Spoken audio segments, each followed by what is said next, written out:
Johnny Harris announced NewPress, a creator collective formed by several different former journalists who now leverage creator tools to become independent news stations or entities.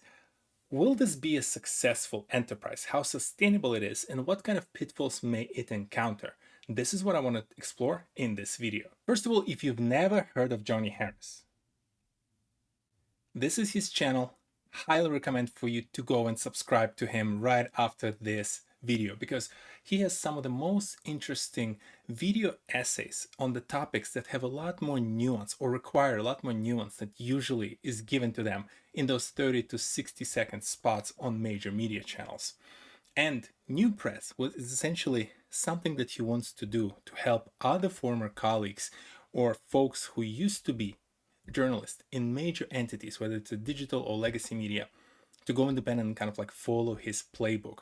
From everything I've gathered, they provide some operational support, some advice when it comes to how to create great content and how to position themselves, and essentially share the know-how and accelerate their learning curve based on all this experience that Johnny now has 400 something videos later.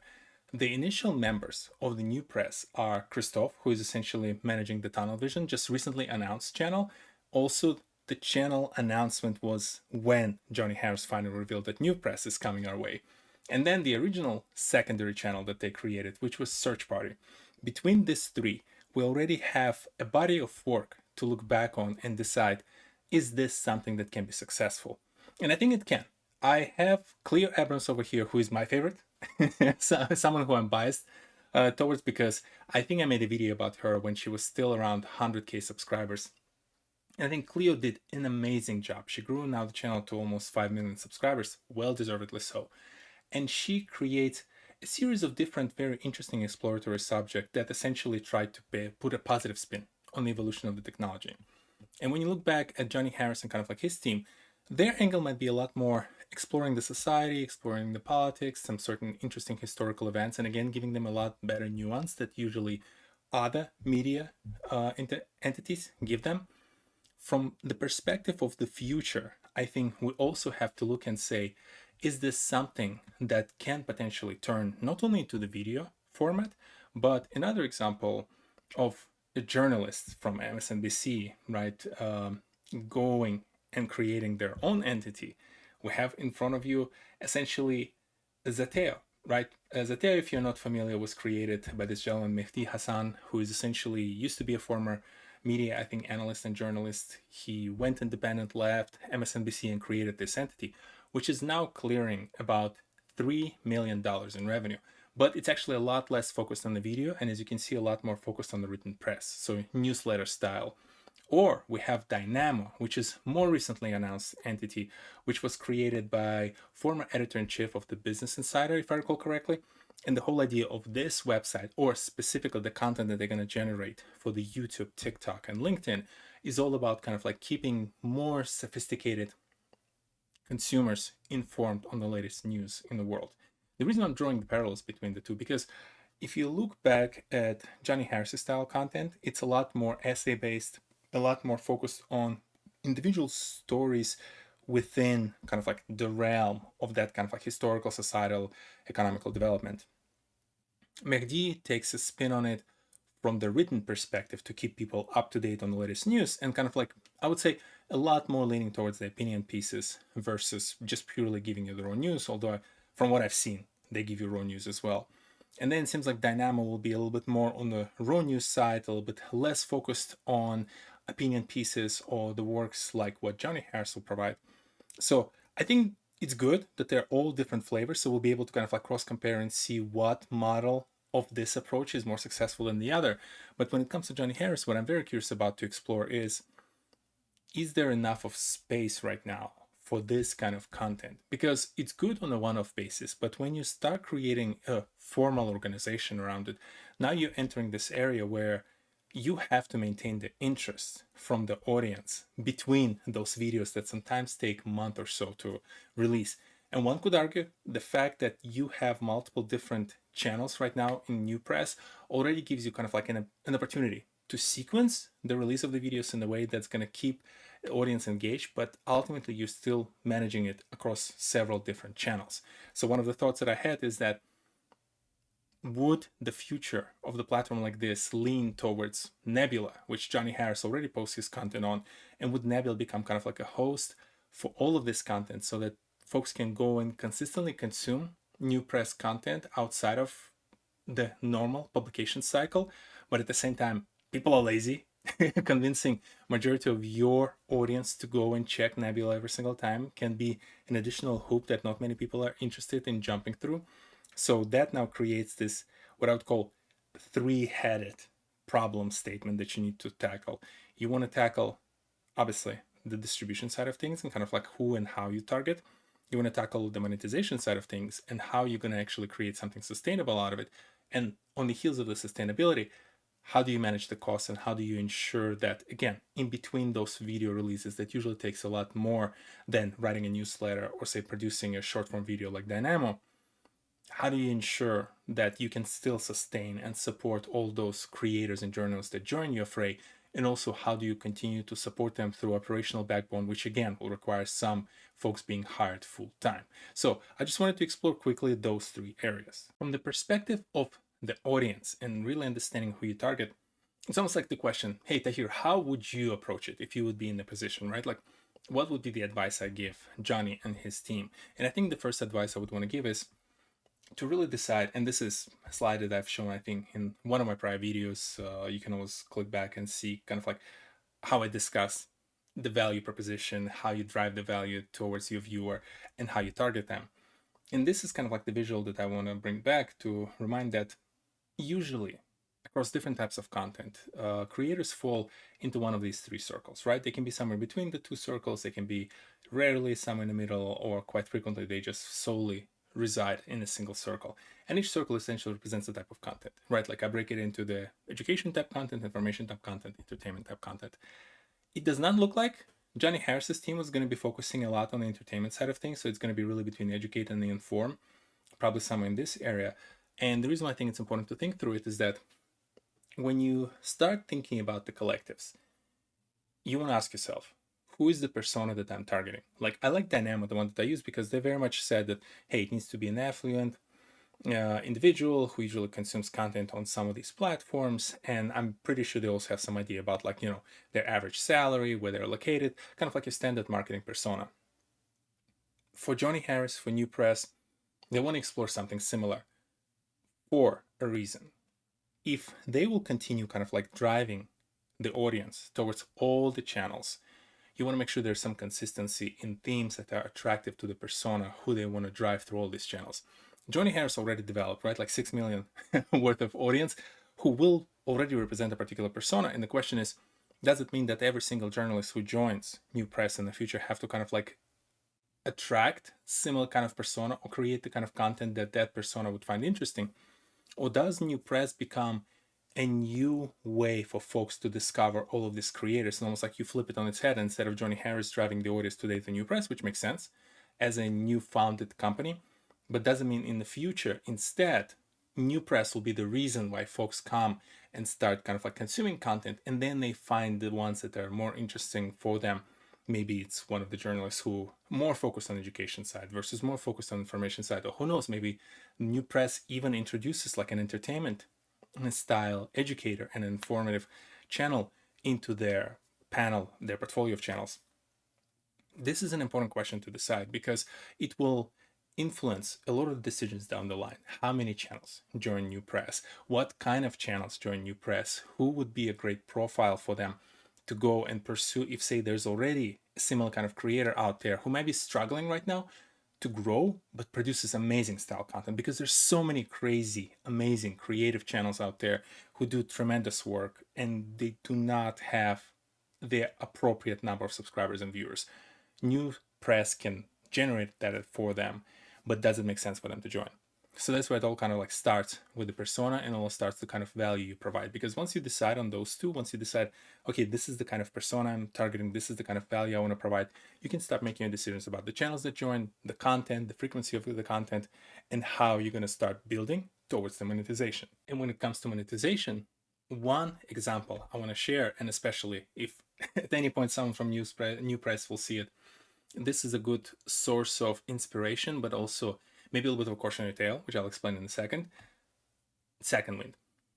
To not dive you in deep into the politics and the history of second wind, to keep it very short, second wind is composed of video game journalists primarily, or like media entertainment journalists as well, who all left the escapist and essentially created this new founded organization, also kind of like a creator collective.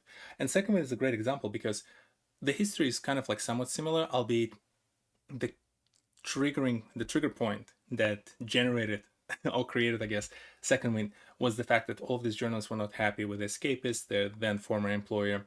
And once the editor in chief got fired, the editor in chief started this collective, and he essentially went and hired all of the creators. Great and interesting content. They produce a lot of interesting content. As you can see, they're primarily hosting it on Patreon. And the reason I want to bring them up from the monetization perspective, second wind is actually very transparent with sharing their monetization. And someone very nice on Reddit essentially put together, compiled this spreadsheet that essentially shows all of their quarterly reports. So Second Wind publishes quarterly reports on their state of revenue and expenses. And the two things I kind of like highlighted that they're doing right is that, as you can see, Second Wind, when they started at the beginning in February, had an amazing Patreon run, and they generated essentially close to $90,000 in that first month. And that's kind of like one of their big sources of revenue. And then there's a miscellaneous, which usually in their case composes of merchandise and some brand sponsorships. So it's a great way of doing it. So they essentially have multiple different monetization routes. Plus they obviously have advertisement AdSense on YouTube, albeit it's not that high right now because Second Wind is large enough channel, but not large enough necessarily to justify salaries of, I think, something like a dozen of people who work for this specific collective. I think it's an important consideration from a couple of places, and I'll come back to the visual in a second. I'm sure you already spotted what I wanted to call out, but one thing is that you do want to start thinking based on your viewership and the kind of value you want to provide, like how do you plan to monetize it? And I think you don't want to necessarily pick a single one. My advice would be go and try out several different things. Have a Patreon, maybe have a YouTube membership, maybe again, you're gonna have some AdSense, so that's gonna trickle into the system. Consider some potential brand partnerships, although depending on the kind of content you're gonna provide, it might get a little bit more complex due to potential conflict of interest, reviews with a brand partner, or finding the right brand partner who is open enough to put their advertisement on the kind of content the NewPress creators will follow. Kind of like from that perspective, you want to try several different things because you don't want to rely on just a single source of income. And the reason why I wanted to bring it up, and that's why I'm sure some of you already noticed, is that today, currently, kind of like as we're nearing the end of the year, the numbers that the Patreon right now generating are not nearly where they were at the very beginning. And imagine the danger of opening and starting a creator collective like Second Wind, like NewPress, generating this much in the first month and assuming like, hey, we're golden, we're gonna clear $1 million in the year, let's go and like hire and spend enough to fit within that number, right? And then within the month, within the year, you slowly start trickling down and down and down and down and down up until the point you essentially nearly half, even if not less, of your initial Patreon membership. So because of this trend, and miscellaneous kind of like follows, you want to heavily consider how you plan to monetize all of this. And as you start monetizing, you really want to make sure you kind of like find the baseline, which is usually conservative for you. In one of the prior videos, I suggested the baseline should always be what you think your predicted average forecast will be for the revenue minus like 10 to 20%. That's a conservative way of doing it because then you have at least some of the cushion to maneuver. And that's why I highlighted this other column, is that Second Wind actually did that.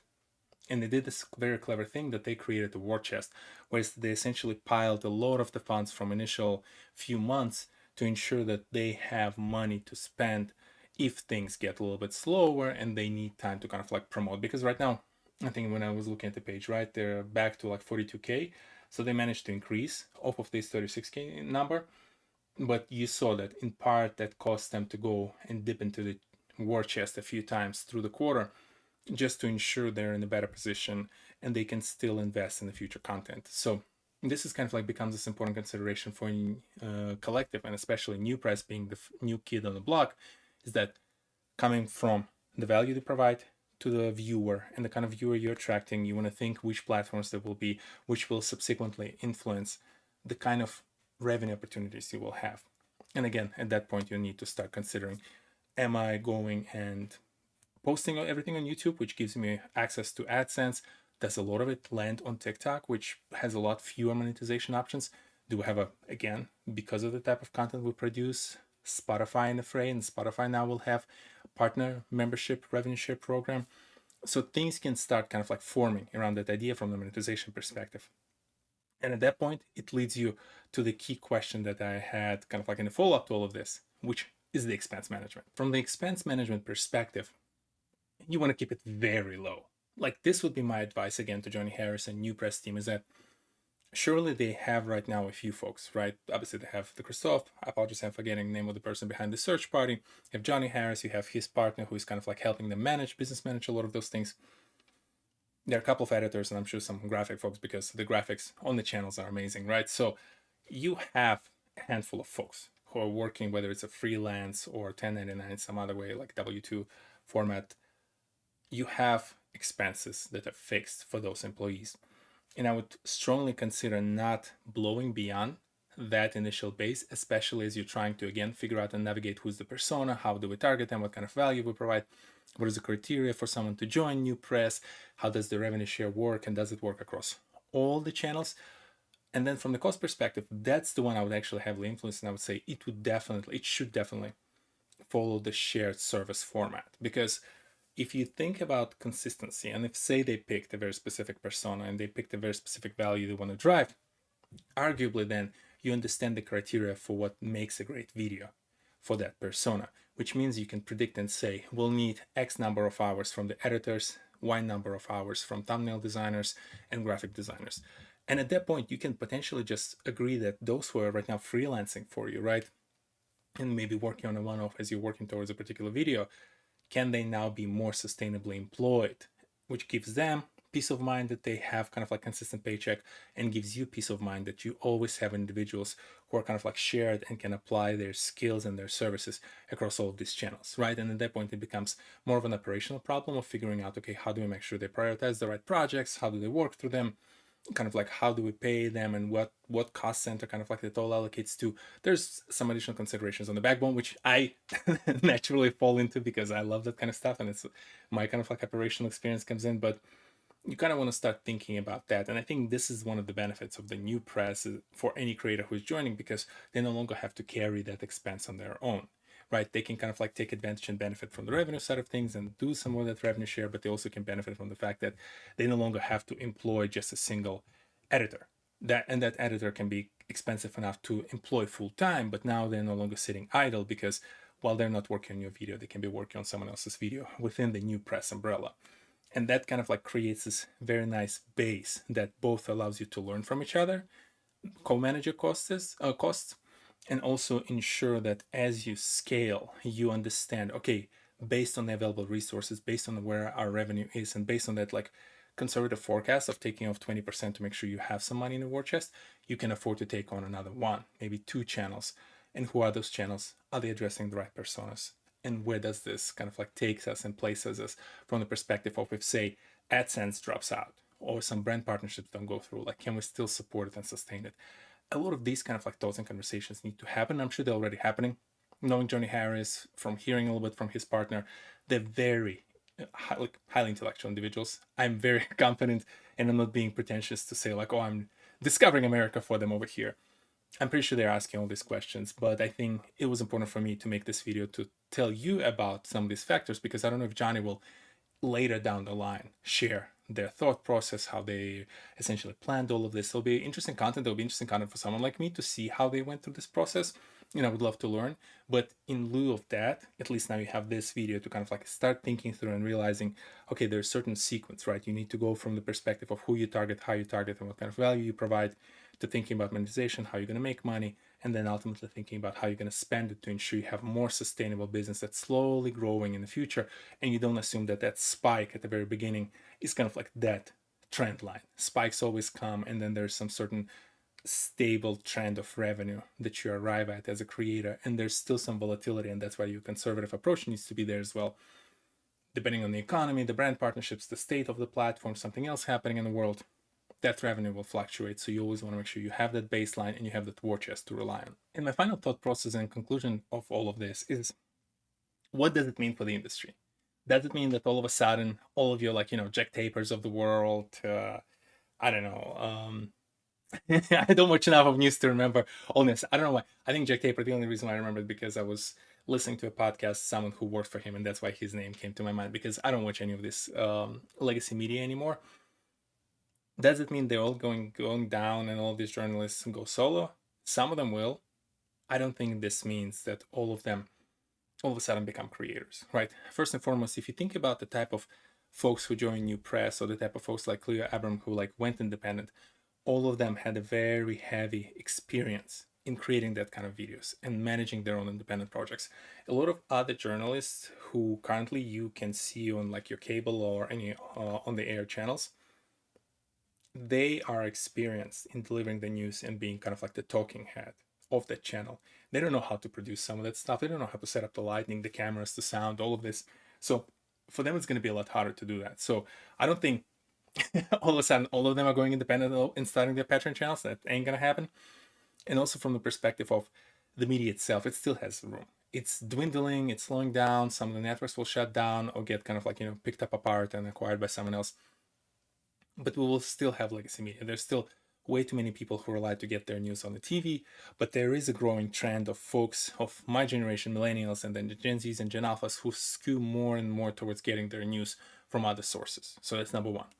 Number two, all of the existing legacy sources are still very much based on kind of like the format that I don't enjoy, honestly. I miss my days of Euronews, when Euronews would just have that cycle. Hey, there's 30 minutes, and 30 minutes we're going to give you all the news across the world, regionally, then we're going to give you some sports and some weather. Love that format. And every 30 minutes, they're just going to cycle and add new things if something new comes up. Today, it's like, hey, there's some hot topic and we're going to beat it into the ground over the coming week, and that's all we're going to talk about, and we're going to ignore everything else that's going on in the world, so you'll be oblivious to any other news.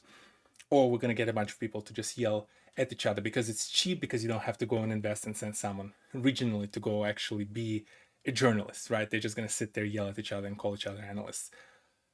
Not my format. I don't like it. I don't enjoy it. But it's still popular enough that I think it's going to be there. And this kind of like new types of news, they will have to go and find their audience. And I think there will be a lot of folks who, like myself, will just get tired of that outdated format on legacy media, and they're going to go and start consuming more of this kind of news. So it's great. And companies like Dynamo will provide folks like myself with information, which is also nice. I look forward to seeing more creators providing kind of like daily and weekly news and becoming more trusted source of information, and globally, right? Like seeing more information from around the globe. What I'm curious, and what we've seen in tech, is that when some of these interesting companies, like you have folks very similar kind of like here, they're part of legacy brands, a legacy tech company. That company gets way too slow, way too dogmatic. A couple of very smart people exit that company, start a new company, and they're like, hey, we know how to do this better. And they go and they revolutionize the market and they create something new. Guess what happens later? That parent company very much looks at them and says like, hey, this is a great idea. I like what you're doing over there. Let's talk. And they ended up acquiring them. And this is an interesting example I wanted to just bring up. Blast from the past, from like, Jesus Christ, 8 years ago, 2016. We're getting old, man. Casey Neistat and Beam. That company was acquired, and that acquisition was the reason why Casey Neistat is barely making videos anymore, which I'm happy for him. He's nice and comfortable. But from that perspective, from this acquisition, that's what CNN was doing. CNN saw something interesting that Casey was doing with Beam. There was some interesting angle on potentially producing news through Beam, right? Initially it was an app and a social media, but then it became more of kind of like early version of what Johnny Harris and Cleo Abram do today. You might forget, and I don't even know if some of their stuff is still up. I'm actually very curious to see if some of this thing is still up online, because Beam News.